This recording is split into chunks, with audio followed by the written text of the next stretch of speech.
Following recommended maintenance and changing of consumables helps to ensure your Applied Biosystems 3500 series genetic analyzer is producing quality data and can help in extending the life of your capillary.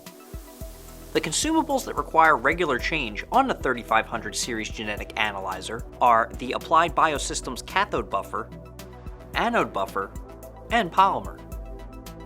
These, along with some recommended maintenance tasks, will be covered in the following videos. The cathode buffer, anode buffer, and polymer are stored at 2 to 8 degrees Celsius. Please allow these to come to room temperature prior to placing on the instrument. As with all consumables on the 3500 series genetic analyzer, RFID tags allow for electronic tracking of lot, usage, and expiry information.